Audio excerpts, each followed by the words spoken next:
Hello, world, and welcome to this week's episode of Golf Subpar. I am Colt Knost, joined always by my man, Drew, the sleazy man Stoltz. What's happening, Drew? Good to be with you, baby. Day by day. Just hanging in during this weird time right now. I love it, but we still keep bringing the heat. Trying to. Another big guest this week, Ryder Cup stalwart Paul Casey is joining us in studio. Yes, it's nice to have a man from across the pond here give us a little bit of different perspective. We great interview with Paul. Shout out to him for giving us a little bit of time. Got inside the European locker room just a little bit. He was very hesitant to disclose too much information, but we did get a little bit of tips here and there as to why they are so dominant in that format. Yeah, he had some great stories about the Ryder Cup, some great stories about playing in the Tiger Woods dominated era. But here we go, our interview with Paul Casey on Golf Subpar. All right, we are now joined in studio at Golf Subpar with 14-time winner on the European Tour, 3-time PGA Tour winner, Paul Casey. Welcome to the show, my man. Thank you for taking the time. Good to be here. Thank you for inviting me. Good to have you. And there is some free time right now with all nothing this else going to on. do. This corona outbreak. Whoa. Don't say there's nothing else to do. It's an honor to be on this show. Admit it. Okay, rewind. Yes, it's an honor to be on the show. Yes, thank you. Privilege. What are we doing? This is a unique time for everybody, but for golfers especially. No golf, no nothing going on. How are you handling all this free time that you finally have? I don't know yet. I mean, I packed up the clubs on Friday at Sawgrass, and I haven't unpacked them. They're still sitting in the club glove in the garage. Garage. The garage. The garage. Yeah, It's a garage for all you people, American people at home. We need subtitles. Honestly, I have no idea. None of us have any idea. Yeah. All we currently, from a golf perspective, we'll talk about it. Schedule's been blown to pieces. Cups have been raised. Colt's all upset because now, his money game's at Whisper. Everybody's making 20-footers because they're just smashing the golf ball against the cup, which is not fair. I'm good at one thing in this game, and it's putting, and it's really taken away from me right now, this coronavirus. Yeah, the elevated cup kind of levels the playing field there. It'd be like letting you drop at 330 in the middle of the fairway. Yeah, but cool. Perfect. All right. Yeah, all right, now we'll play. There's a disease back there at 260. I got to go forward a little further. Yeah. But on a serious note, like when you're in the middle of your season or in the off season, like what's the longest break you think you've ever taken from the clubs, or you absolutely put them down? Because right now you said you've totally put them away. I've done it for probably 4 weeks, 3 weeks, 4 weeks. That's a long time. Yeah. That's probably been 4 or 5 years since I've done that. But you hit it so good. I mean, it's like riding a bike for you. Thank you. Yeah. I mean, you are a good ball striker. But I worry about it. Like if I take too much time off, then I worry about getting it back because it's the one part of my game I've always been good at. But it's like I got to work at it. I work incredibly hard at it, so I do worry about it. This is strange though. This is going to be weird because golf clubs, as you know, is closing around here. Play's been limited. I used to go down to Papago and practice. I can't go down there because the ASU facility, which is phenomenal. If you're not a student. Not a student athlete, it's not a student at ASU, you can't go down, so I can't go down there. I could go to Papago, but I can't go to the ASU's facility. One of the golf clubs that I'm a member at in town, we won't mention the name, they've had a member and his wife test positive for coronavirus. So that's been, that's a moving situation, fluid situation. Whispers banned guests. Yes. Silverleaf's banned guest as well. That's what I said. If Whisper Rock shuts down, I got a serious problem. Yeah, well, California, I assume, is everything shut down. It looks like I haven't apparently everything's on lockdown in California. New York looks like it's on lockdown, so I guess that's golf clubs are shut there. I think they're shut in Michigan as well. But like golf's the one thing, and I've read a lot about it. I mean, you could still get away with it. I mean, you get your clubs out of your own car, you take them, you carry them yourself. You're not touching anyone. You're not, tossing golf balls back and forth to each other. I mean, you could still play golf. 100%. Yeah, there's still we need that. Yeah, and look, and being conscious of maybe golf courses and facilities are not going to be in as perfect shape as they normally are in this country because we can't expect people to go to work if they don't want to go to work. Sanitizing machinery, mowers, that kind of stuff. So maybe the greens are going to get cut a little less than they normally are, and bunkers might not be raked. And I'm absolutely fine with that. I grew up playing on some less than perfect golf courses, and I'm sure you guys did as well. So I'm fine with that. I don't mind playing in a less than perfect golf course. I'll go play around a park. I really don't care. I'll set up a golf course. Once you get your clubs out of the garage, that is. The garage. The garage. Yes. Is there any part of you where this is kind of like take away all the health concerns and everything like that, but to have a time where like not only can you not play, you don't even have the option to play golf. You can go play if you want. Is it nice to have like a little time off for the first time in your career? Yes and no. It's all strange. Coming into a week where he's the 2-time defending champion at Valspar. I know, yeah. It's just strange. It's just weird. Because normally it's a choice. This is not a choice. Yeah, you have to. Were you for the tour canceling the Players' Championship, or did you think y'all should keep going without fans for that week? It got weird as soon as there was the proposed travel ban back to Europe. Yeah. Thought that was the strange one. That was like a tipping point for me, thinking, hang on, you could have Wiesberger here. He could be winning this thing on a Saturday, Sunday, and not be able to fly home to Austria. I suddenly thought, that's okay, hang on a second. Yes, this is the Players' Championship, PGA Tour, but this is a global sport. Mm. That was like a tipping point, like this stuff just got real. I thought that the possibility, we were going to be behind closed doors, it looked like, as of kind of Thursday, Friday. That was the chat for the weekend. Mm-hmm. But it just flipped on its head in, 48 hours? Not even? Yeah, it was the fastest change. And this was like the NBA announced, and everything was like bam, bam, bam, bam. Every sport just shut down and said, all right, we're shut down too. Yeah. Best case scenario, when do you think the PGA Tour will be back in action? Oh, well, best case scenario is whatever the CDC have been saying, which is 8 weeks. We're going to be kind of no social distancing for 8 weeks. No groups larger than however many it is. Honestly, do I see that playing out? No, I think it's going to be longer than that. I got to wear. Look, I'm on the player advisory council, as you know, and we talk about, and we got to say the right things. But if you ask me, take off my PGA Tour hat for a second. I know this. I know who's broadcasting this. I know who's tuning in. But I don't see that happening right now, because you look again from a global perspective. You look at this and you talk about the UK. London have just said that they expect this thing to basically be through the end of the year, and there's other countries. I mean, nobody's even mentioned. We talked about it when I came in, like Africa and India and these other countries that nobody seems to have mentioned yet. I don't know what's happening there in terms of this pandemic, but this has got legs, is my feeling.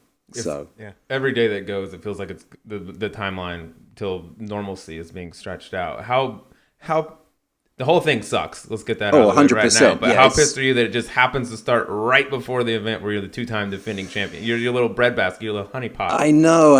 It's I feel for Tracy West and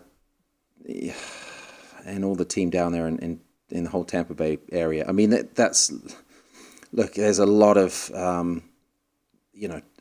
this sucks for me. Don't feel sorry for me. Right. I don't like not being at home, not being able to play golf, but this really sucks for everybody, down there who that tournament was 99% ready to go.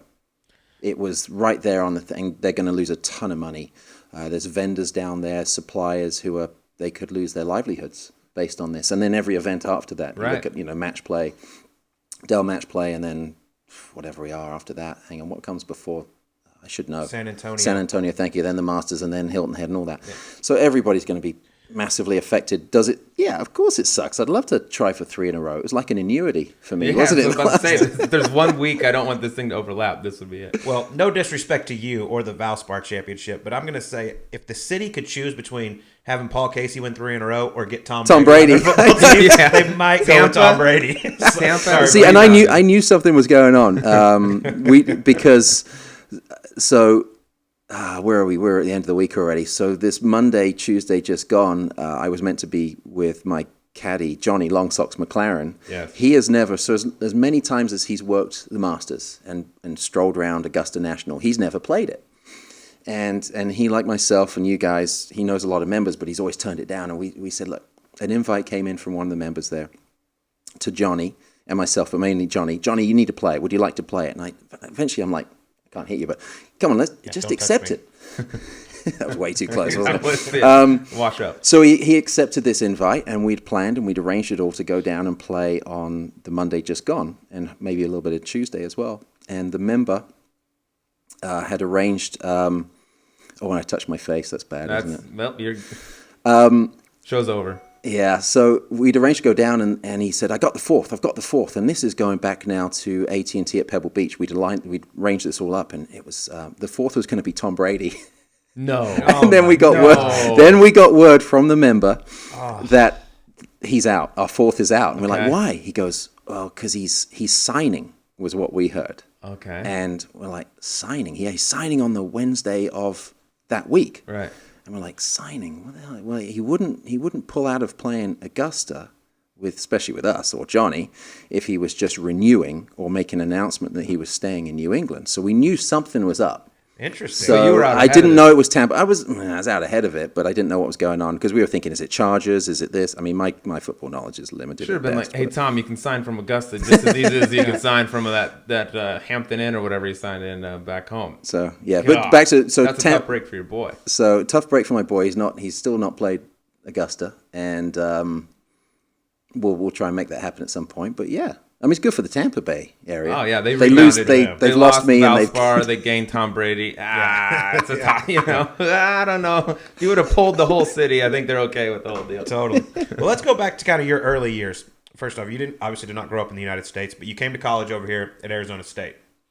One, why Arizona State? And two, y'all had an absolutely stacked golf team. We had a stacked team. Tell us a little bit about it. So how Arizona State? I'll give you this is early internet days. This was like in the 90s, late 90s. And ASU had just won national championships in 96. And so writing letters as you did, it wasn't like Google and stuff back then. It was writing letters to coaches. Of course, I wrote one to ASU, being national championships. I got a letter back. I won't give you the real long story, but I just happened to know a guy called Ron Cummins who played golf at USC he won nationals in, I think, like 81. And Randy was the coach at USC at the time. Now he was coach at ASU. And I knew Ron, and Ron put in a good word, and I ended up at a recruiting trip at ASU, which was September 96. First ever football game I'd ever seen in my life, which was ASU against Nebraska. Plummer's the quarterback, Tillman's the safety, running around. They beat Nebraska 19-0. Scott Johnson was my host. He was part of that national championship winning team. He wanted to get me out of the stadium. All I wanted to do was go down on the field and tear down the goalposts, which I did. It's a good trip. No wonder you signed. And I thought every football game's like this at ASU. This is what it's like on a weekend. This is awesome. So it was sunshine. It was girls. It was alcohol. Yeah. I'm okay with that's that. it. That's ASU. And literally, it was the greatest place on the planet. And it was far away from my parents as possible. 5,000 miles or so. Which was a good deal. So that's how I ended up here. I signed. I redshirted. I had no scholarship. I redshirted for 6 months starting in January 97. Luckily, I played some pretty good golf, and coach offered me a scholarship when the fall started back up again. And you're right, the team was stacked. It was Pat Perez. It was Jeff Quinney. It was Jin Park, Matt Jones. Ches eventually came as well. We were never outside the top 5. We were going up against Okie State, which was... guys like Chucky Three Sticks, UNLV, Adam Scott, and Charlie Hoffman, and those guys.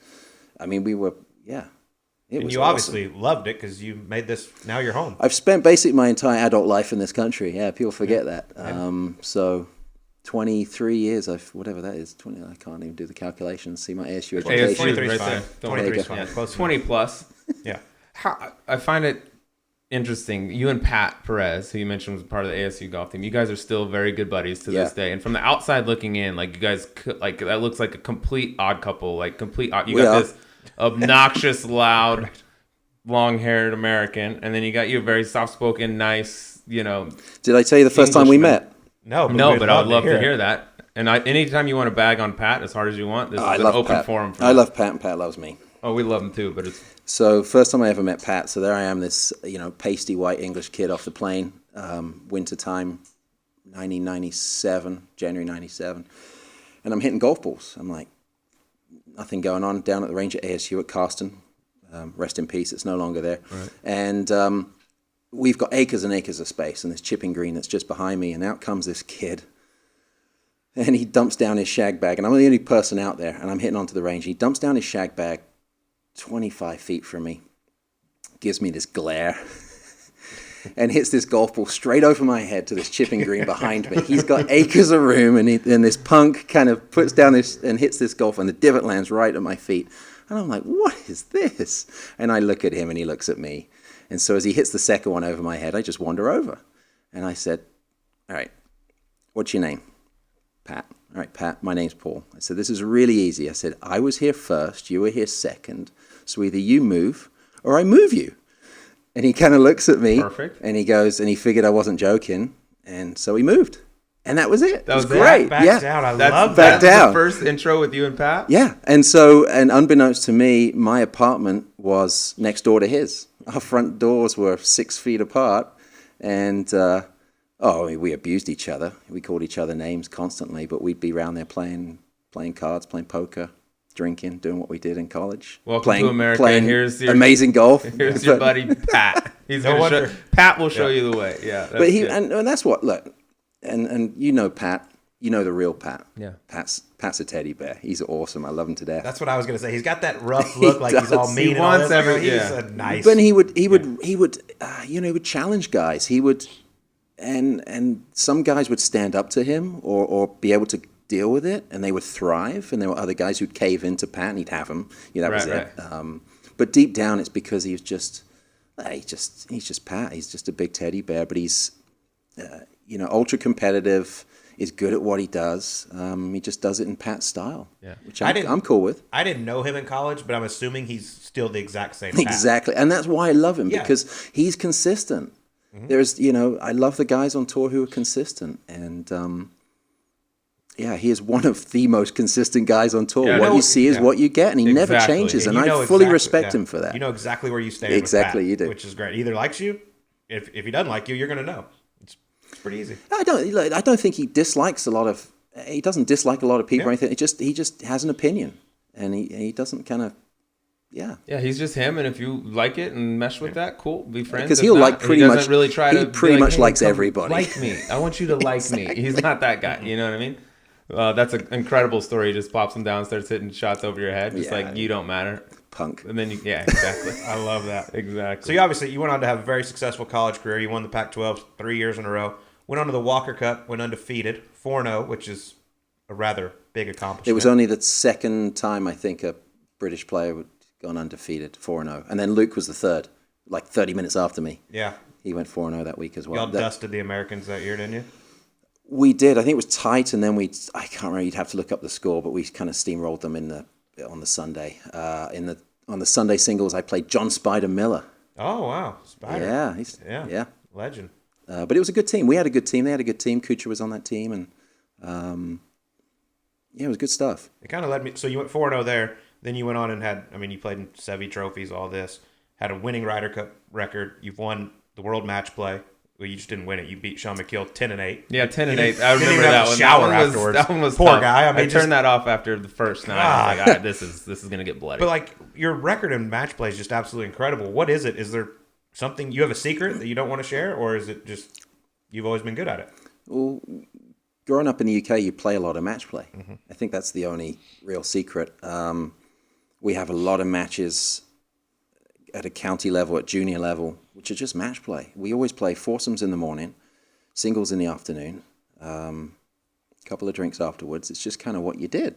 So are there secrets to match play? I don't know. I think there's little tricks, knowing when to kind of press, knowing when to, make the guy, tap in from 3 feet, just the little things. I mean, I don't think there's any gamesmanship. Just good, solid golf is always being in the hole. If you have an amazing short game, if you make a lot of putts like you do, I mean, it can just be brain damage to the other guy who's smashing it down the middle, 330. But if the guy's chipping in from all over the place, I mean, that's tough to beat.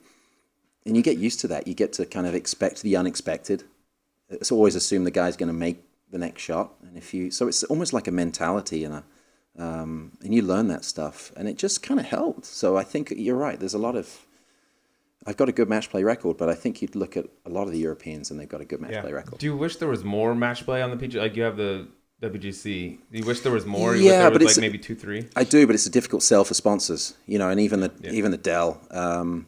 That's always like, how do you sell it? They build this infrastructure that goes in, and millions of dollars are spent, and they'll use that big hospitality unit, and they'll see 20 minutes of golf on Sunday. Mm-hmm. And it's like, that's just what's the ROI on that? It's terrible. Yeah. So, do players want more? Up in the finals. It could be, you obviously want two of the biggest names in golf, but with the way golf works, like anything can happen. You could get two guys that no one, aren't the biggest TV draws, and then it's like boom. Yeah, the way it used to be, where it was 1 through 64, just like the NCAA. I mean, Tiger gets knocked out in the first round. Your tournament for a viewing done. is done. Yeah. I mean, which sucks. Which why I get there's not as much match play on tour. Yeah. But let's talk about the ultimate match play, and that's the Ryder Cup, which I really don't like how good your record is there. You played in 4 of them. You've won 3. He's won 3. You have to think about it. Oh, what do you want? Sorry, what was the question? Do you really not know that you won 3? I do. Okay. Yeah, I lost Valhalla. Okay, yeah. He knows. Just pretend like you don't. Oakland Hills, K Club, Paris, and then lost Valhalla. Yeah, lost Valhalla. 04 was my first, Oakland Hills. Yeah, let's talk about the Ryder Cup. I mean, obviously it's an incredible event that the whole world watches. What is it like on that first tee? Later on, I want to know what more the celebrations are like. Can you swear on this show? Yes, you can. Yeah. It's the only place I've truly been shitting myself. Yeah. So, I mean, first tee, did it start like the night before? That type of nerves? Yes. Yeah. Did it start the night before, or was it like we asked John Rahm, like when he played Tiger in Paris in the final, like what was that night like? He's like, I actually slept great. It's when I woke up the next morning. Yeah. I started the first tee. He's like, I literally just wanted to get it moving. Yeah. So Oakland Hills was my first. Langer was the captain. I didn't play Friday. He got all the rookies down. I think Luke was the only rookie to play on Friday because he was playing amazing golf leading up to it. So I was going to play the following day on Saturday with David Howe in the morning, best ball. And he made sure that we all went to the first tee on Friday to absorb the atmosphere, which which was great, but almost made it worse because now you got to wait. You're thinking about it. You got to wait and think. And that was, who did we play? Furyk and, maybe Zach Johnson or something like that. Howler and I, we ended up winning our match, but to get back to the first tee, everybody missed the fairway, and then I'm standing up there, and it was the most poorly struck driver I've ever hit, but it went dead straight, like 230. Perfect. Straight down the middle, off and rolling, and it's the only time I've worried about making contact with a golf ball. That's the first tee. It's like to a man, every guy. It says the same thing. Like it's and you've played in the biggest, every major, everything you've won, you've done everything you can do, and everyone to a man, like that first tee is just like the bar becomes down here, and there's like just get this forward, get off of this tee, and let tee it high, not too high, in case you do a Webb Simpson and sky it. But it's like, you're worried about. I mean, which if we went down to smaller, can you imagine the smaller heads back in the days of Persimmon Woods and like watching Paris in 2018, like everybody's hitting iron off that first hole. I'm like, this would be a full panic for me. Like, I need driver, biggest head possible. Yes. That's what I need. I mean, the fewest people. There's no way I could hit I mean, I don't carry a 3-iron, but like these guys are hitting 3-iron. It was 3-iron, 4-iron, 5-iron, depending on the wind. Yeah. No, thank you. I don't like that. I need driver. First tee, they should make everyone tee off with persimmon going forward. Just one shot, just to see what happens. I was hitting persimmon last week. Players. How'd that go? Todd Dempsey. Todd? Oh yeah, I know Todd. Yeah, he's got. Great dude. I'm just blanking on his. I'll look it up. He's got all the old school stuff. But you were hitting it. How far were you hitting it with the persimmon? So I got up to 172 ball speed. That's still which is shipping it. Yeah, well, that's with today's golf ball on persimmon. Yeah, but still with persimmon wood, that's crazy. So how far was that going then? I don't know. No idea. That's wild. The mishits were insane, though, I'm sure. Grain Golf. Grain? Yeah. That was the name of Grain what you Golf. were hitting? Yeah. Okay. Shout out Grain. So basically what he's doing is he's persimmon woods. We'll get back to what we were talking about. Persimmon wood with a titanium insert so you can use the modern golf ball and get the feel and the distance and everything. Oh, that's cool. DeChambeau hit it. I'll give DeChambeau credit because, he's goofy. But I walked over. So Adam Scott was behind me. I said, Scotty, you got to hit this. I know Scotty loves that kind of stuff. And, of course, beautiful swing as he's got. And hitting a beautiful shape.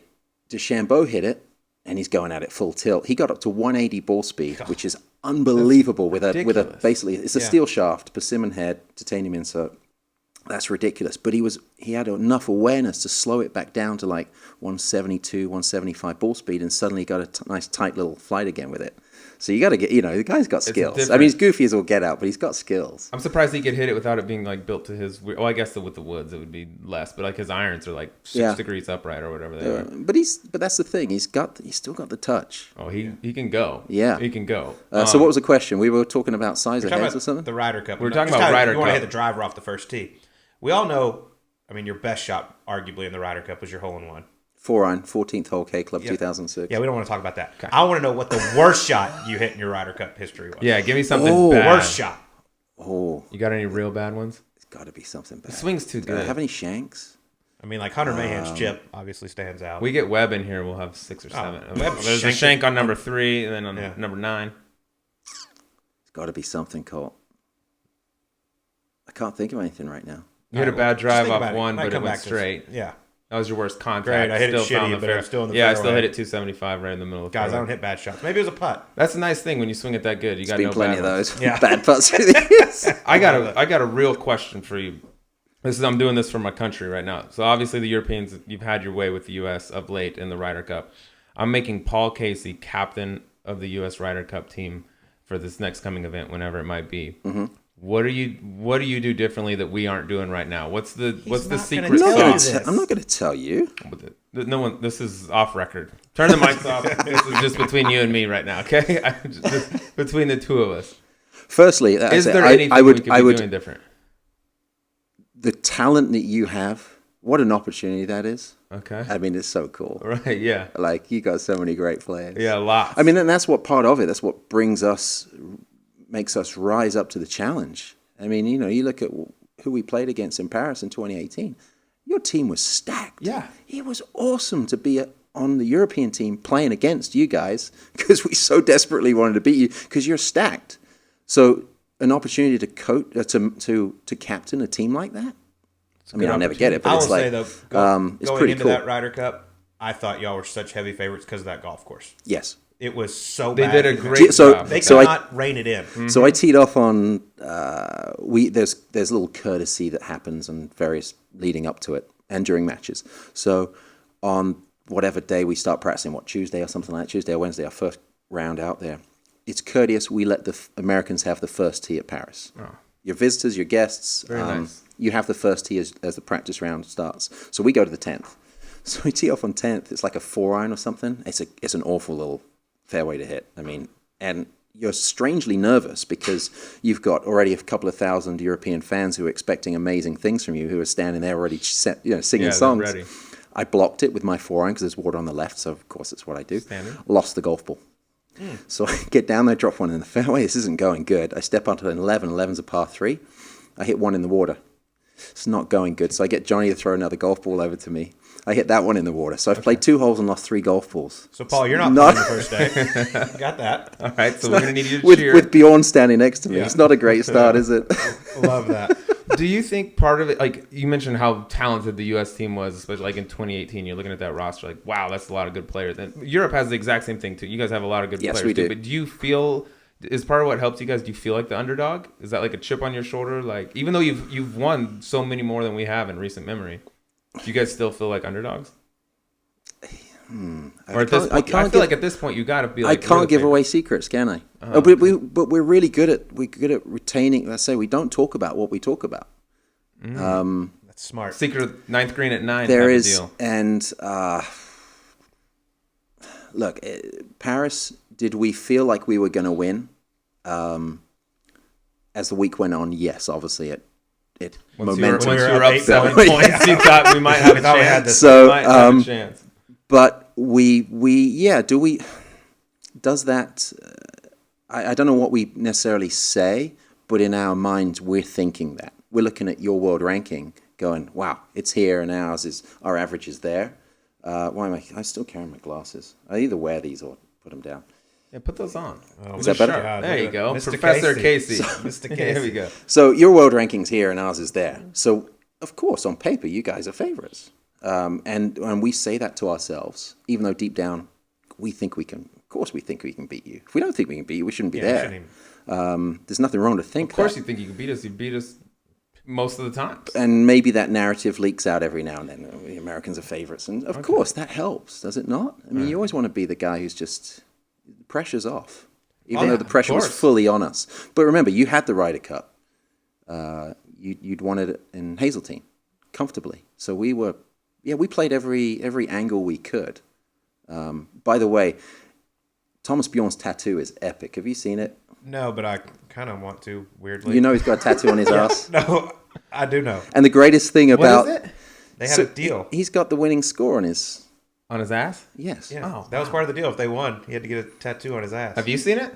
Not in person. Have you touched it? No. Don't do it right now with Corona. Wait till Corona's over and then you can rub all over it. Do you remember Alex Noren making that putt on 18 against DeChambeau? Yeah, I do. There's 2 reasons for the celebration being as big as it was. So our narrative on Saturday night was we still got to take care of business. There have been miracles from the European and American angle. I'm trying to think like Brookline. And then you'll and obviously Medina. So a lot can happen, and we knew we were in a comfortable position. Well, we're in a strong position, but not a comfortable position. And the narrative that evening was, Thomas is like, just remember, guys, he goes, I've promised to get a tattoo of the winning score on my ass, which there's a lot of room there, by the way, if and when you guys win. So we're like, that's basically all he said in his captain's speech for that evening. It's all he had to say, and we had such strong leaders in that room that momentum builds in that room. It's awesome, and so that was a common theme in the back of our heads. Come on, let's make this number, that first number, as large as we possibly can. So my match with Brooks, I'd have to go back and look through it. My match with Brooks, singles match, was an awesome match, and I love Brooks, and I got so much respect for him, and it was a great match that we played in perfect spirit, great golf. And we shook hands on 18 and we tied our match for a half point. And I think it might be the only half point that had happened to that point of the Ryder Cup in Paris. So knowing that, Alex Noren comes down 18, and if he misses that putt on 18 against DeChambeau, it ends up being, that's another half point, and then the scores are, we still win, but the scores are different. He holds that monster putt, that 35, 40 footer up across that, which meant that it ended up being a half point, which means there's extra ink on Thomas's ass because of Alex Noren's putt, which is the best thing. Well, obviously, Sleaze and I, we want to turn this thing around at some point. We like you, but we like the Americans to make it look better. For the people. So we've been, lobbying for this, and we think it could really be a detriment to y'all. But Sleaze and I are trying to get to be a part of the American team. You too? Stricker, we're working on Stricker. Phil in the future. But we just need to be team morale leaders. We need to be in the locker room, getting these guys pumped up, or maybe even chirping at you boys a little bit. I think it'd be a problem. I'll get the entire U.S. team. If you got to rely on you two for team morale, we're really just, No, y'all. We got to get Stricker to digging deep. An ass tattoo on the line. Obviously, that's how you get the boys fired up. Stamp. That's the secret sauce right there. We're not getting enough and for those who don't believe, it's on social media.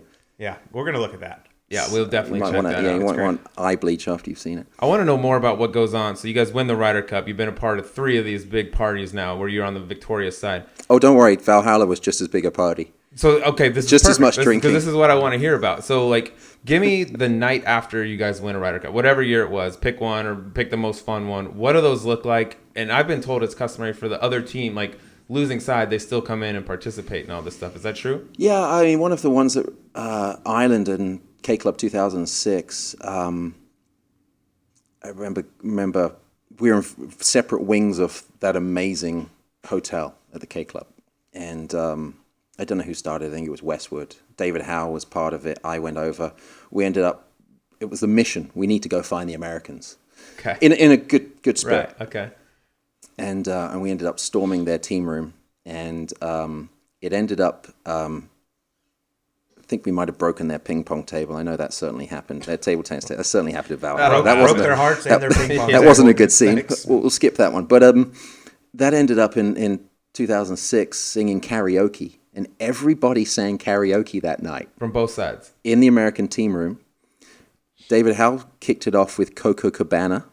Jim Furyk rapped 50 Cent. It's your birthday or whatever. Yeah, which was amazing. I wish we'd had that on. That's Furyk rapping would be Furyk rapping hat backwards. That's real. Just like he was holding a putt for $10 million at the FedEx Cup, hat backwards. Serious. He was amazing. The only person who failed, not because of not trying, the words didn't come out, was Vaughn Taylor. He got stage fright. Yeah, he's a little shy. He's a little shy. But he stood up there and he's trying to, and everybody's willing him on. He just couldn't do it. That's hilarious. It's and that's the great thing. That's what you don't see is everybody just. It's not like sour grapes or we're too devastated. It's at the end of this thing, you come through hey. No, but there might be 1 or 2 guys that maybe got into it during the week and they don't really want to talk to each other for a week or 2 or a month or whatever because it got a little fiery on the golf course. But it doesn't. That's 1 or 2.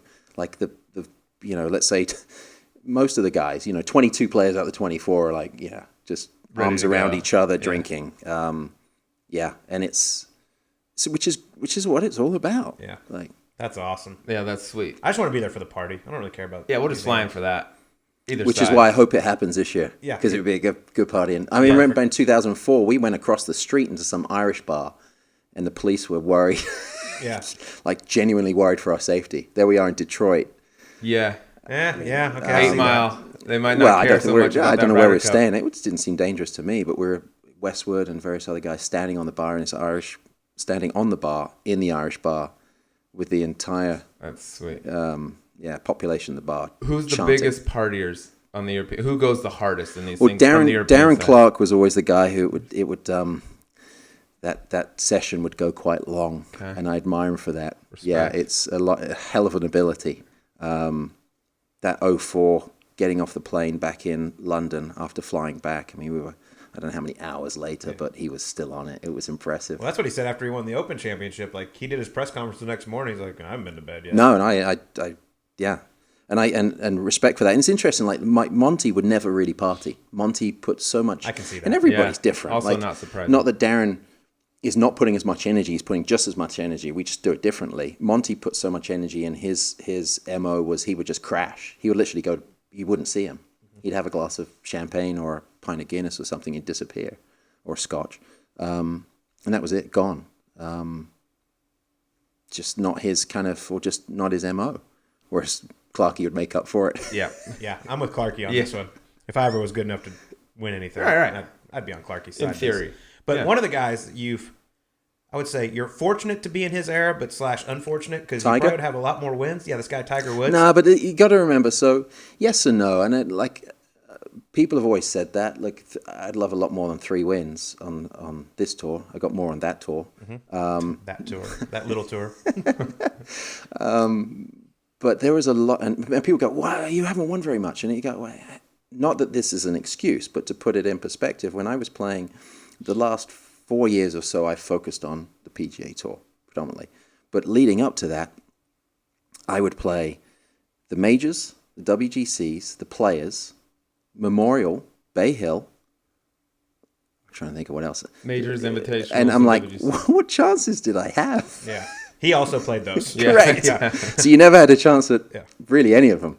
And guys who could really say this way more than I ever could. Obviously, Phil. I mean, if you took Tiger out, how many wins would Phil have? Oh my goodness.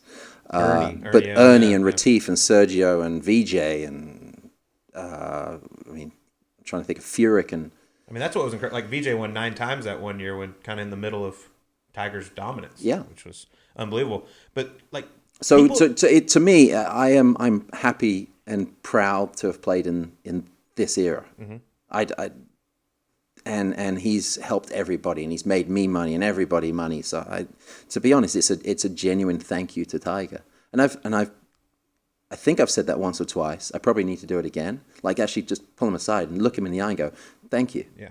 Because I mean that. Because it's been really cool. I mean, sure, it's been frustrating. Yeah, for sure. But it's genuinely cool to play in that era, and he's helped everybody. He's helped the whole industry. He's helped all of us. I mean, would we be sitting here? I mean, I don't know. Well, we probably would be. I don't think you probably You might have more wins, but you might have less money without that, you know? 100%. Catch-22. Yeah. But give us, like, I mean, people talk about it all the time, but I don't think you got to see it up close and personal and go against him. How good was he? Or I mean, still obviously great, but back then. Different gravy. And these guys don't know how good. And I look at Rory and Dustin and JT and these guys and Spieth with his putting and these guys who are just Brooks. I'm missing names, but unbelievable golfers. And and like who's the best right now? They all do it slightly differently. Rory certainly with his style and the way he does it when he's in full flow, it's a thing of beauty. But Tiger was different. There was just something about that. It was like he believed, and he was like creation. I mean, it sounds weird, but I'm like, there's a guy, the ball's heading towards the trees, and he fully expected it to bounce out in the fairway, and it did. And it was like, and the putt at Torrey Pines you couldn't hold any putts at Torrey Pines that year when he got into playoff with Rocco. And how did that thing go in? Yeah. What was the one at Valhalla in the dark? And I mean, there was just stuff that happened. I was like, how does that happen? It was amazing. He made things happen. That's he made things happen. Give us one of your, I mean, you played with him several times, obviously. Give us your favorite maybe shot or memory of playing alongside him. I was just thinking, like, I remember, I played against him in 2004 at the Ryder Cup. I got beaten by him. That's pretty cool to play against Tiger in a Ryder Cup in a singles. It was a great experience. A weird one that people wouldn't have seen probably, but there was a incident on the 13th tee at Augusta National in the Masters one year, and I think it was playing with Tiger was in the group. It was either Aaron, I want to say it was Aaron Badley, was the third, and we're on the 13th tee, and he loads up, and he's in full load, top of the backswing, on his way down, and one or two birds flew overhead, and the shadow, there's footage of it somewhere, the shadow passes through kind of the golf ball and his stance, the line, just the shadow, and distracts him, and he stops. And so he's literally on full, how do you explain it? He's on the way down. That's it. It's off it goes. And he manages to stop before he gets to the golf ball. It was the most unbelievable. I mean, one, to have the awareness of the speed of the shadow, to make the decision, oh, shit, I don't want to hit this. I want to stop. And then have the physical capabilities of stopping it. I mean, what on earth? I mean, and he stopped, and I was jaw wide open, so was Bads, and I'm like, I've seen some cool stuff, but that's one of the coolest things I've ever seen. And he's like, oh yeah, he goes, thanks, but my back's killing. Like, no kidding, no kidding, it hurt your back. Stop it, go from 123 to 0. Yeah. It was gonna hurt. He did that all the time too. It was like someone would take a picture in the back and it would pull off. So I was like, how yeah, and I always thought it was like he was like premeditated, yes, like he knew it was going to stop. Me too. This, I saw it. I saw it. Yeah. So it was all that's real. I thought the real. same thing too. I was like, oh, dude, he was going to stop no matter what. Stuff's real. And then I know there's others because we played a bunch of stuff together, which was really cool. But have you noticed him? It seems like since he came back from all the injuries where it looked like he might never play again, and the personal stuff, it seems like we're seeing a new Tiger, kind of more open. Like he's taken Justin Thomas almost like under his wing. It seems like he's more engaging with the media and the fans and things. Do you see like a new Tiger, I guess, since he's made this comeback than it was maybe back in 2000, where he walked in and it was more or less like, I'm here to kill every single one of you? Yeah, I don't. Is it new? It's always been in there, isn't it? The guy doesn't just change. It's just what he's willing to share or put out, and he's just at a different stage or position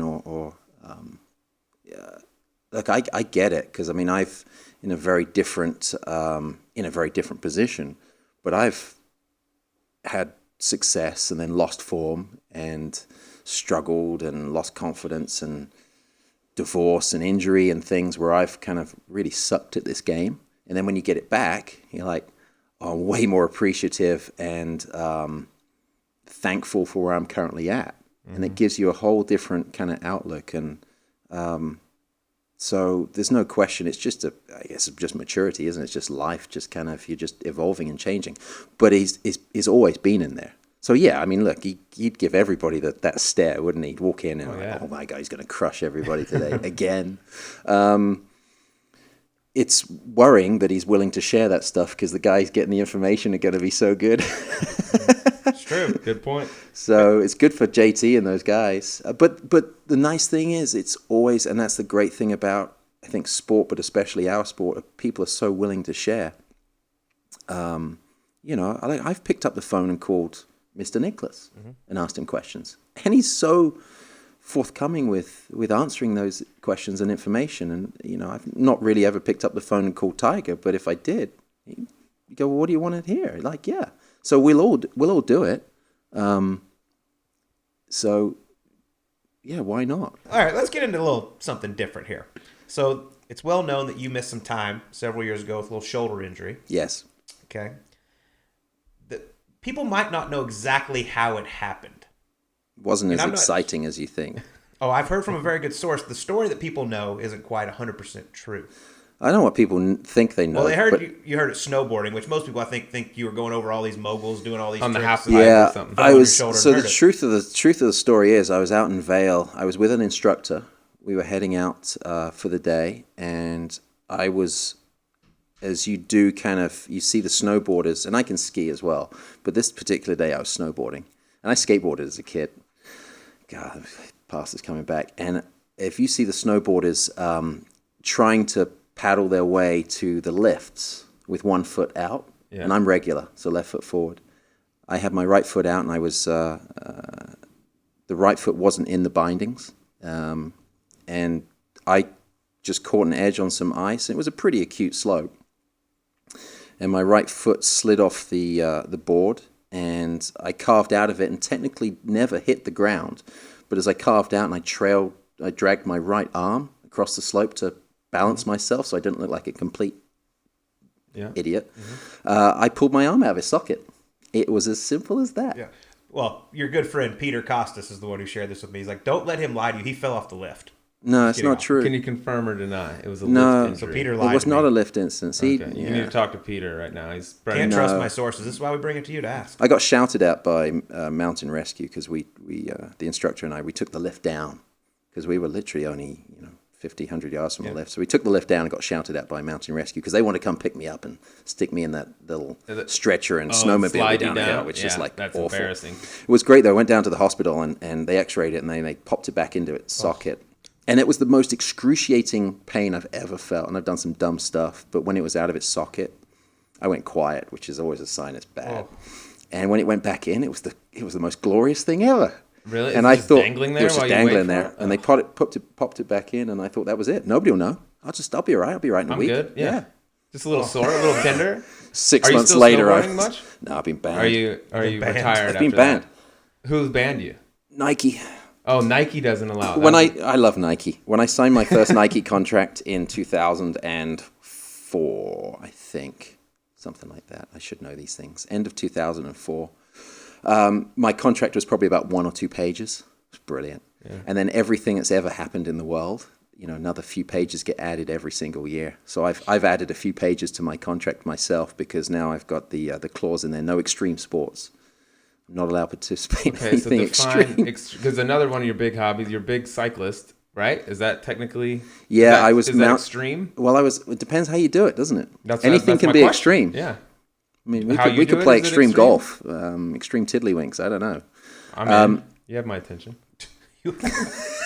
Go on, elaborate. But you're still cycling, though, right? I'm still cycling, and I was.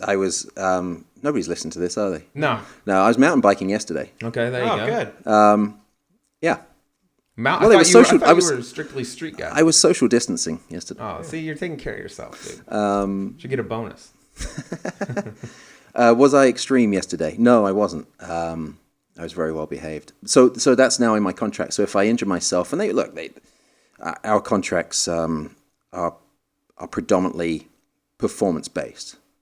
So if I play well and I make world ranking points, then I'm compensated. So when I'm not playing, I'm not making money. Not like people think. It's just same as basically winning. So I'm not currently winning anything. There's not getting back in the coronavirus thing, but there's a lot more people in a worse situation than me. So I'm not pleading. Yeah, and I'm not. So they basically written it in there. So if I injure myself doing something daft, they basically can. So it's kind of operate at your own risk at this point. Correct. But you're no longer snowboarding, but you are cycling. Aren't you normally a street guy on the bike? I was a mountain bike guy first and foremost. I was a BMX guy first and foremost. Oh, really? Yeah. Used to go to Black Mountain up the road here. People know where that is. Get after it? Yeah, on the really? BMX track. No, badly, very badly. But then it was mountain bikes, and then we'd go to Whistler during the summer. And people who are into mountain biking will know people like G. Atherton, former World Cup downhill racer. Steve Peat, another world champion. This is a foreign language. This is a foreign language. Those are football. People I know. I've ridden with Steve. We took Steve up to Whistler one year. Or actually, he took us up, really, because that's a whole nother level. What would that be like? That would be like... put it in golfing terms. Me riding bikes with Steve Peat at Whistler, downhill bikes. That would be like a Rory McIlroy, a Brooks Koepka, a Dustin Johnson being Steve Peat, and me being like Trent Rathburn. Oh, Trent! Shout out Trent. Love that. Director of golf. Actually, not even that good. Maybe like Trent's chipping. That's how I would be. When I was riding mountain bikes with those guys. I got friends up. So that's what I would do. So road bikes became... I thought the road bike thing would be good because it's less extreme. So I've done that more the last few years, and people have seen me doing that in Italy and places like that, getting out. But the cars scare me. I like cars. You're a big car guy. Yeah, I like car guys, but you cars like all scare the me. dangerous stuff. Cars scare me. Cars and bikes don't mix well. Yeah. You like anything where you go super... What's the fastest you've ever gone on a street bike? Or on a bike, on the Tour de France bike. Oh, it'd be in the miles an hour. Yeah. Oh, it gets scary. We don't know kilometers. Miles an hour, like probably 50s. Oh my god! Which is really By the way, way too fast. That's in Europe to the extreme. Yeah, that's in Europe. You get a lot of the big climbs in Europe. That is dangerous, Paul. You know, big climbs when the descents are like 15, 10-mile long descent kind of stuff. Once you've just climbed a 10-mile long mountain kind of thing. A few thousand feet, and then you got to come down the other side. 50 is moving. Yeah. 50's moving. But remember, Tour de France guys will do I want to say they'll do 60 or, close to probably 70 if they're really hauling. But they're pros too, and just a little pebble on the. I would think going at that speed is a problem. It's sketchy. Okay. And look, and people have died doing it. Right. It's all this dangerous for Nike. But it's not extreme. So what you're saying is you're at home on the couch a lot. Got it. That's good. I'm not on an exercise bike. Yeah. Peloton, you big Peloton guy? I was opposed to that because the Tour have an amazing facility. We got that workout trailer, and when they decked this thing, they got a new one about a year ago, and they go, "We need to get some bikes in there." And I was like, "Yeah, just get a spin bike." Guys like the spin bike, and they put 2 Peloton bikes in there. I was like, "Oh, really?" And then the next thing you know, you go in there every day, and there's like a queue of there's two Peloton bikes. There's like a line of about 3-4 guys waiting to get on the Peloton bike. And guys are like, who you got? Oh, I got, they're Amy or Abby or that. I got Alicia. Yeah. So I won't give you a list of guys, but there's a regular crew. So I quite like the Peloton. Oh, thing. I thought you'd be anti because you're like a purist. No, okay. I'm not. There's very few things I'm anti. Okay. Well, you might be in this next segment because next is our segment we do with every guest called Emergency 9. 9 questions. Just some are the same, some are different, but you ready? He looks like do I have any choice? He looks like he's ready. All right, Sleaze, you want to start it off? Sure, but this is one we ask everyone. I'm interested. You're a well thought out individual, so I want to see what you say here. What actor would play you in a movie based on your life? You asked me this at the range at Riviera. That was for a different show. That was for Sirius XM, PGA Tour Radio. Yeah. Sorry. Let's start again. This one matters. I'll give you the same answer. Matt Damon. Well, that was your answer. Yeah. It's actually. So we were going over this last night, and he had Hugh Grant written down. I was like, he said Matt Damon first. No, but Hugh Grant is me for him. Oh, that's who you think? Yeah. By the way, have you seen is it The Gentleman? I haven't seen a ton of Hugh Grant films. The latest one. Is it a rom-com? The Gentleman. Is it The Gentleman? I'm assuming it's a rom-com. You talking about the one on Netflix? No, it's Matthew McConaughey's in it. It's like an English gangster movie. Yeah, The Irishman. No. Not The Irishman. Hugh Grant could never be in The Irishman. I don't think he's talking about Hugh Grant. Yeah, The Gentleman. Yeah. It's called The Gentleman? Yeah. Never heard of it. The Gentleman, not a rom-com. It's there's some choice language, so I'm not just in case people don't like. Oh, no, that's fine. It's very un-Hugh-like. It's very. I thought it was one of the best movies I've seen, and I know Hugh. We were members at the same golf club back in the UK. Good dude. Yeah, I like Hugh. Okay. Yeah, he's different, but I like Hugh. Yeah. Thank you. I like Hugh too. Okay. Which major would you most like to win? The Open. Rank them. The Open, and then I'd probably go the Open, US Open, Masters. Interesting. Just because, and then PGA. Just because romantically the Masters and the green jacket, but the Open, my national championship, the US Open, your national championship, it's a national championship. Yeah. So romantically, I'd love a green jacket, and you get to go every year in this, and it's without question, that's kind of cool. So which major suits your game the best, do you think? The Masters. The Masters? Yeah. Yeah, you've had some good runs there. Love the course. I love so much about it.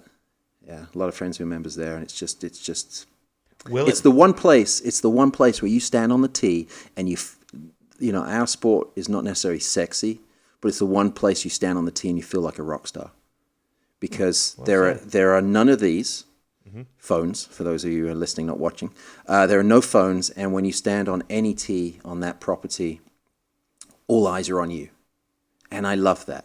And so, and the patrons, the crowd are so appreciative. They know, they've seen the shots through the years. They know the level of difficulty, everything about it. You feel special as a player. That's awesome. I think that's really cool. Yeah, it's so unique. Will there be a Masters played in 2020? I hope so. That's not what I asked. It's a yes or a no. Oh. I'm going with... Yes. Okay, good. I like that. I like that answer. Okay, That's number the right 3. answer. Favorite American athlete, not named Tiger Woods. Hopefully once. I assume Tiger would be up there. Tiger would be up there. Game guy. Yeah. Yeah, it could be an X game guy, couldn't it? Or like a Tony Hawk or something. I remember watching Shaun White. when he watched the Flying Tomato. No, although amazing tomatoes. Tomatoes. I remember when Tony Hawk did the 900. I watched that just glued to the TV. That's a good question. I don't know who it would be. I was, as a kid, it was always like the athletics, watching the Carl Lewises and stuff, kind of do their thing. Oh, like Olympic sports. Olympic sports. And then it was football, so it was, Montana and people like that. Oh, a little throwback. Yeah. Oh, perfect. A little Joey Montana. Yeah, I got to meet him once. Very cool. Yeah, so I don't know. Let's come back to that. What's the next one? Right. Favorite Think on that. Favorite quarantined activity other than cycling? Yeah, you got to be indoors for this. I noticed Netflix streaming's like slowed down. Have you noticed that? They slowed it in Europe. Yeah. So Because everyone on the planet's on it. Yeah. I just finished Peaky Blinders the last season because I hadn't watched the last one. So I just finished that 2 days ago. Okay, so Netflix. Now watching Messiah. Haven't seen that. No, neither have I, but the wife suggested it. I'm about 3 episodes in. Don't spoil it. Other than that, I got kids, remember. So playing football or soccer with my little boy in the back garden. Perfect. Okay. Next one, Sleaze. That's a good one. Your boy, Johnny Long Socks, famous for his long socks. Yes. Favorite pair of his socks? Quite like his Rodney Dangerfield ones. Oh, okay. Legend. Yeah, I would like those too. Sleaze is big into the high socks. I noticed that. When That's I a met good your look. boy at Riviera, like we talked about, I had never met him before. I was like, yeah, you're like identity Are you a theft is fan? not Could have a been joke, John. In fact, what are you, mid-30s? Yeah. You could be his son. I could be. I was like, Dad? We need to do hilarious. a 21 or whatever that was. Actually, how old are you? What are you, 30 what? 35? Yeah, he would have been a little, yeah, he could, he's had me young. physically, Knowing yes. Johnny. Yeah, I think he was, could there's a have chance.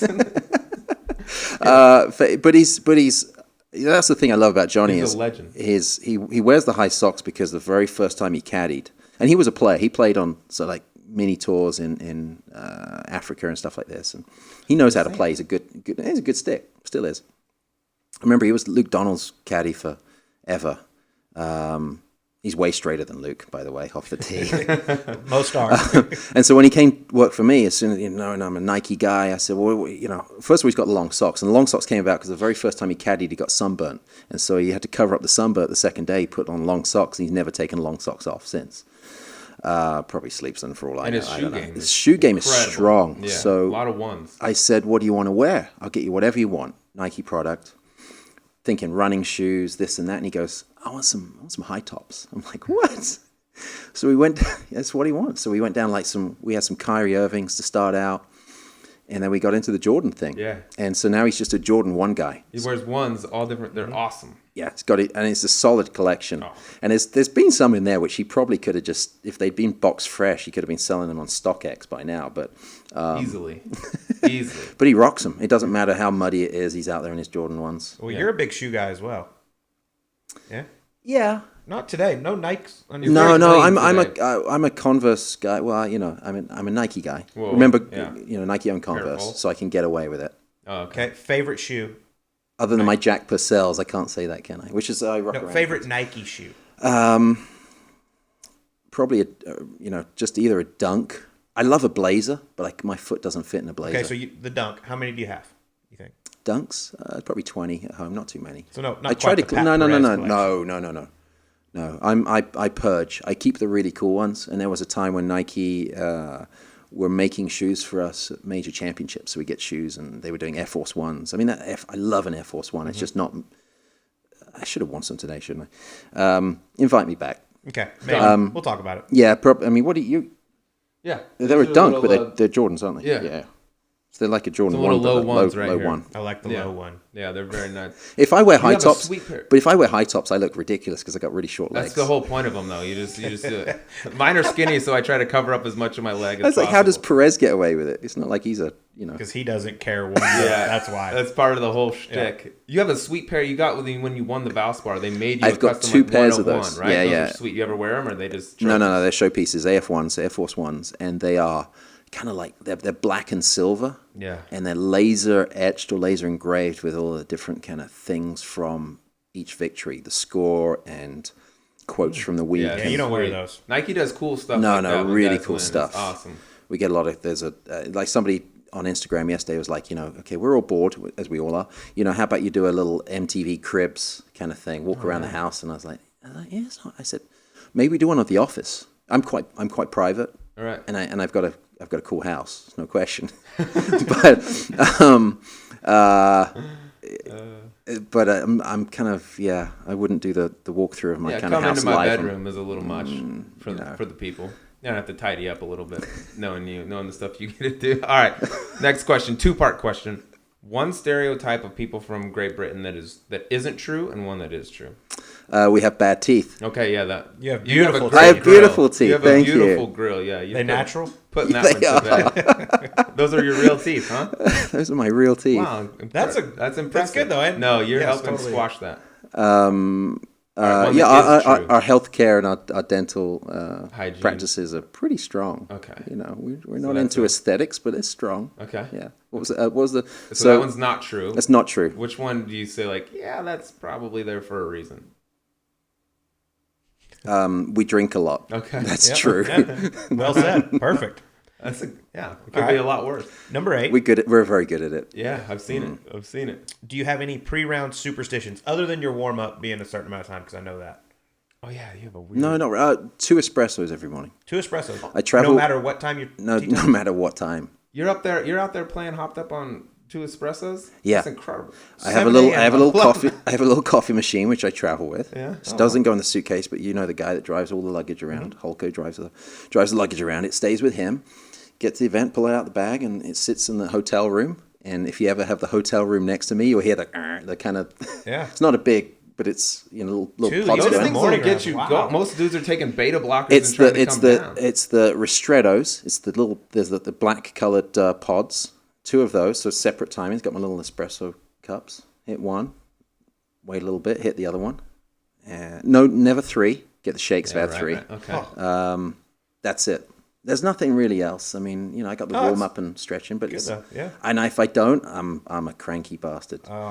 Okay. I'm a cranky bastard. Did you? Yeah. You obviously had your 2 espressos before you came here. Yeah, I did. Nice. Another one when I arrived. I like the fact you've got one in here. It's good. Of course. I like your offices. They're nice. We're here to please our guests. We take care of our people. All right. Last one.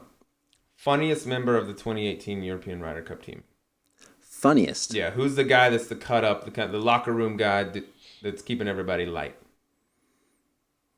There are different genres of humor. Okay. In our team room. Okay. And we had a very strong WhatsApp group chat going on. Okay. And a lot of it had to be deleted for various reasons. Stenson has an issue. He really does. I love him. He's got a dark sense of humor. That's who I would have picked. Oh, goodness.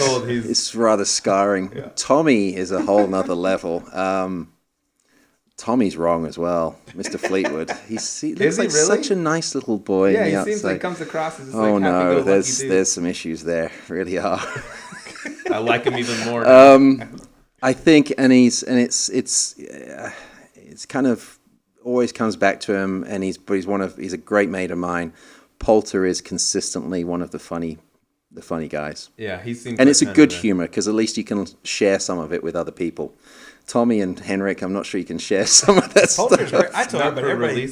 I said he gets such a bad rap. I said Poulter was one of my favorite pairings when I was on tour. Like I loved playing with him. He's so funny and like he's like we started with him. He's like Pat Perez. Yeah, he's consistent. You know what you're gonna get, and that's why I love him. Like he doesn't change. He's got a heart of gold. I'll tell you a quick story about Poulter. We played it at Valspar a few years ago together. He didn't make a birdie the whole first day, and then he finally birdied number 7 the second day. So 25 holes. and I was keeping his card, and I kind of gave him a little applause. We were both playing terrible. And I was like, do you want to do the honors of circling this? And F you. He circles it and then wrote. You can probably guess what he wrote underneath it. It was fantastic, though. But he's great. He's great. So we were obviously the last tournament I played was, and anybody played was Players. So there's always Poulter stories, and there's hundreds of them. But one of the ones that just made me chuckle was we were going down the 9th hole. For people that know, the 9th is a par 5 at Sawgrass. And a lot of guys, now we try to go for the green, but it was always you used to lay up. And there he was. And the story I've heard, I wasn't there at the time, but the story I've heard, he and his caddy, Terry's a very, very funny individual. And he's laid up and he's got 75 yards or something pitch into the green. He gets over the ball and he's rustling around and wiggling and he's not comfortable and he backs off. He gets back into it and he's wriggling around, not comfortable, and he backs off. And Terry drags it back. You're right, mate. Something up. Is there people moving or, what is it? And he gets back in there again and backs off again. And Terry's like, pal, what's happening, mate? And he goes, what is it? Because Terry can't figure out for life what's going on. And Poulter says, tell. He goes, there's a scoreboard directly behind that green at that time. One of those big digital screens. He goes, tell, every time I get over the bloody ball, he goes, I look at that TV and it says, Ian Poulter, from 75 to 100 yards, I'm 130th on tour. And it's catching his eye. And Terry's, all right, mate, don't worry, just get back in there, concentrate and hit it. So he gets back in there, wiggles around. He blades it right for the back of the green. And Terry's now in pieces on the floor. He goes, you're going to be 131st now? Exactly. I love it. Well, Paul, man, thank you so much for taking some time out of your day to come join us on Golf Subpar. We have started giving our guests a little gift now as a little thank you. And if producer Mark could bring that in, because, we, as the cyclist you are, we worry so much about your safety. Oh, yeah. So we got you a little... Keep the people... bike horn. You can never be too safe out there. You have no idea. You can never be too safe. This will be on Monday. My little boy, his bike's in service, but on Monday... This will be on my bike on Monday. Well, we hope you enjoy. There you go. And thanks again for taking time out. Thank you, boys. I'm bored. So when can I come back? Anytime. Tomorrow. Perfect. We'll run it back. All right. Thank you so much, Paul. And that was Europe's own Paul Casey giving us a little inside look at the Ryder Cup. Also, this man, the only European I know that doesn't have a favorite soccer team, or football as they call it over there, and also put to bed a little bit of a rumor that's been going around, Colty, and the way he injured his shoulder back in the day. Turns out he did not fall off the lift. He did not injure himself coming off of the lift, at least. Yeah, I don't know. Do we buy totally it? buy Do it we buy it? I got that info from a very good source, Reliable. Peter Kostas. Yeah. So I don't know, but Paul Casey, what a great guy, and I mean, what an absolute stud. I mean, he's played 4 Ryder Cups. They've won 3 of them. He's a guy that just gets it done, and who knows how many wins this guy would have had if Tiger Woods wouldn't have been as dominant as he was back in the day. Yeah, from a pure talent perspective, you played with him. We've both gotten a chance to play with him. Like, there's very little to be like, oh, here's where his deficiency is. Like, there's nothing that he's bad at. From all around, he is unbelievable. And you're right. Like, if he wasn't in the era that he was in, who knows what could have happened with Paul Casey. But yeah, he's really fun to chop it up with. Yeah, one of the most talented ball strikers I've ever seen. I mean, literally, just his swing looks the same every single time. Ball comes out of the middle of the face every time. It's awesome, and he's a great dude. Like I think he gets a little bit of a bad rap, but I mean, he's a pleasure to be around. He's funny, and I really enjoyed talking to him. Yeah, absolutely. He's one of those guys that like he could put the clubs away for a month and then pick up a 5-iron and go to the range and just flush it. Yeah. Which I can't stand that. Just real really bothers you. Just real talent. Yeah. Like meanwhile, the rest of us are like, I got to hit 700 balls a day just to maintain. He's like, I'll just quit for a month and I'll come back and I'll be mint. Well, Sleazy, that was a lot of fun. And the fun does not stop with Paul Casey. Next week, another big man coming in, and a really big man. Actual large physical human being. Yeah, Tony Finau. We got another Ryder Cupper on the show. We'll get inside that U.S. locker room this time. We're gonna find some secrets at some point. Yeah, we're gonna crack the code eventually. But I'm looking forward to that one. He's a great dude and an absolute stud on the golf course. But until then, y'all stay healthy, and we'll talk to you on next week's Golf Subpar.